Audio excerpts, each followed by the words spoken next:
مسلم شریف کی حدیث ہے کہ آدمی گناہ کرتا ہے، گناہ کر کے پھر اللہ تعالیٰ سے کہتا ہے یا اللہ میں مجھ سے گناہ ہو گیا ہے تو مجھے معاف کر دے، تو اللہ تعالیٰ فرشتوں سے کہتا ہے کہ یہ جو میرا بندہ ہے اس نے گناہ کیا ہے، کیا اس کو یقین ہے کہ میرا ایک رب ہے اور اس کو یقین ہے کہ میرا رب معاف کر دے گا؟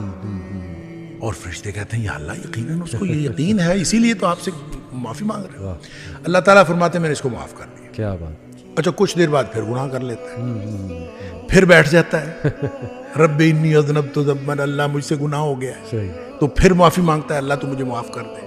اللہ تعالیٰ پھر فرشتوں کو گواہ کر کے کہتا ہے کہ اس کو یقین ہے کہ میرا رب اب بھی معاف کر دے، واہ واہ واہ، اللہ تعالیٰ پھر معاف کر دیتا ہے۔ سبحان اللہ، پھر تھوڑی دیر بعد پھر اس سے گناہ ہو جاتا ہے۔ صحیح، اچھا اس کا مطلب گناہ کے دوبارہ ہو جانے کے ساتھ اس کا تعلق نہیں ہے، صحیح، اس کا تعلق آپ کی توبہ کی کوالٹی کے ساتھ ہے صحیح، کہ آپ نے توبہ کس قسم کی ہے۔ صحیح۔ اگر توبہ کی کوالٹی ٹھیک ہے تو گناہ معاف ہے انشاءاللہ۔ انشاءاللہ۔ حتیٰ کہ مسلم شریف کی حدیث میں آتا ہے کہ نبی پاک صلی اللہ علیہ وسلم نے فرمایا کہ اللہ فرماتا ہے پھر کہ اب میں نے اس کو ویسے ہی معاف کر دیا ہے، یہ گناہ کرتا رہے، توبہ کرتا رہے، میں نے اس کو ویسے معاف کر دیا۔